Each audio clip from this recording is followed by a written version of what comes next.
Viewers, update करनी थी sound system के हवाले से। ये इंस्टॉलेशन हम करने जा रहे हैं टूवा स्पीकर्स की, और इसकी जो बैक साइड पे आप देख सकते हैं इसकी स्पेक्स। यूनिवर्सल स्पीकर टूवा के ऊपर इनपुट रेंज है, नीचे लाइन वोल्ट आपने देने हैं कि कितनी इस पर सेटिंग पे रखा हुआ आपने। ऊपर इनपुट की सेटिंग कर सकते हैं आप। और ये 3 स्पीकर हम लगाएंगे और टूवा कंपनी के बेहतरीन स्पीकर्स हैं। ये इसका होल्डर है, ये चेक करें। और इसके साथ ही ये इसका हमने शोपो माइक लिया है, शोपो प्रोफेशनल माइक्रोफोन है। और साथ में एक लोकल मैन्युफैक्चरिंग का एक एम्पलीफायर है, लोकल है, इंसम्बल्ड है।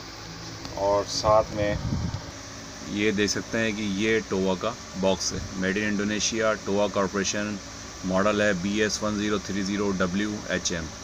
तो जनाब ये है इसका माइक्रोफोन को हम करेंगे इसको ओपन और चेक करेंगे इसकी क्वालिटी वगैरह। ये इसका माइक, बेहतरीन माइक इसका है, शोपो कंपनी का। ये देखें, बेहतरीन क्वालिटी शोपो, ये देखें जेन्युइन शोपो। और यहाँ से इसका ऑन ऑफ स्विच होता है, शोपो SM-TECH 959। ये सील्ड है, ये हम इंस्टॉल करेंगे, माइक को चलाएंगे। और ये काम भी हम कर रहे हैं साउंड सिस्टम का। CV अपडेट देनी थी, टेक्नोलॉजिकल की अपडेट है। और देखें बेहतरीन इसका केबल भी बेहतरीन इसका होता है शोपो का।